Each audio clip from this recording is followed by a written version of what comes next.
मैं भी बचपन में सरकारी स्कूल में पढ़ा और जब हम स्कूल जाते थे तो 2 कमरे स्कूल में थे छोटे छोटे, लेकिन मैं बिछाने की टाट पट्टी नहीं होती थी, तो हम घर से जो खाद की खाली बोरी होती थी वो फट्टी एक तरफ दबाते थे और दूसरी तरफ झोला पकड़ते थे और अपनी अपनी फट्टी लेके स्कूल में पढ़ने जाते थे।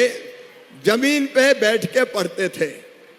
तब मेरे मन में ये विचार आता था कि सरकारी स्कूलों में अधिकांश गरीब परिवार के बेटा बेटी पढ़ते हैं, गांव में तो सभी पढ़ते हैं क्योंकि प्राइवेट स्कूल है ही नहीं। निम्न मध्यम वर्गीय परिवारों के बच्चे पढ़ते हैं, हमारे मध्यम वर्गीय परिवारों के बच्चे पढ़ते हैं। तो सरकारी स्कूल भी अच्छे होने चाहिए कि नहीं?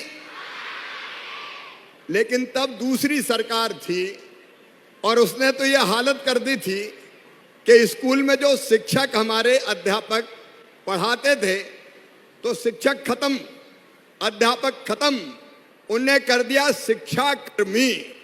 और शिक्षाकर्मी के नाम पे स्कूल में जो पढ़ाने वाले हमारे गुरुजन होते थे उनको तनख्वाह मिलती थी 500 रुपया महीना गुरुजियों को।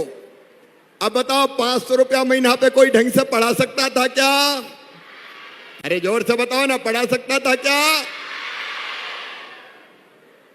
अब अधिकांश समय जो अध्यापक थे, अध्यापक तो थे नहीं, कर्मी थे, सुविधाएं नहीं थी, भवन नहीं थे, तनख्वाह नहीं थी, और इसलिए हमारे शिक्षा के क्षेत्र में काम करने वाले गुरुजी अधिकांश टाइम आंदोलन ही करते रहते थे कि हमारी तनख्वाह बढ़ाओ। अच्छा, मुख्यमंत्री कौन कौन बनेंगे? हाथ उठाओ। मुख्यमंत्री भी बहुत बनने वाले तुम मुख्यमंत्री भी बन सकते हो, चिंता मत करो। जब मामा बन सकता है तो भांजे भांजी क्यों नहीं बन सकते? तुम जो चाहो वो कर सकते हो। जरूरत है मेहनत की, लगन की, ढंग से पढ़ाई करने की। सचमुच में मैं कह रहा हूं, अंतरात्मा से कह रहा हूं, हर एक में क्षमता है तुम में से। कोई ऐसा नहीं कि जो बड़े से बड़ा काम ना कर सके, केवल लगन की जरूरत है। अपने आप को आत्मविश्वास से भर लो और सोचो, ये बात हमारे यहां कई बार कही गई है कि मनुष्य जैसा सोचता और करता है वैसा बन जाता है, और वैसा बनना है बेटे बेटियों। मैं एक बात आज आपसे कहता हूं कि हम न केवल ये स्कूल अच्छे बनाएंगे, बल्कि अगर कोई गरीब परिवार में जन्म लिया तो पाप नहीं किया हमने, कोई निम्न मध्यम वर्गीय परिवार में जन्मा है तो पाप नहीं किया हमने।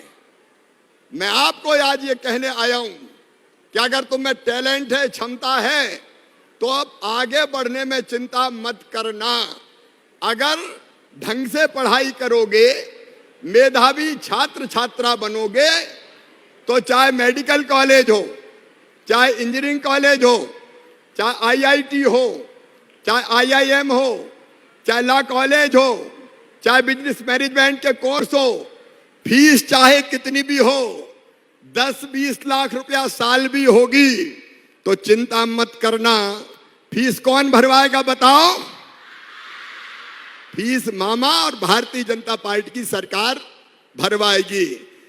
आगे बढ़ने की ठानो, कुछ बनने की ठानो और मेहनत करोगे तो निश्चित तौर पर अपनी मंजिल प्राप्त करोगे, मंजिल पाओगे।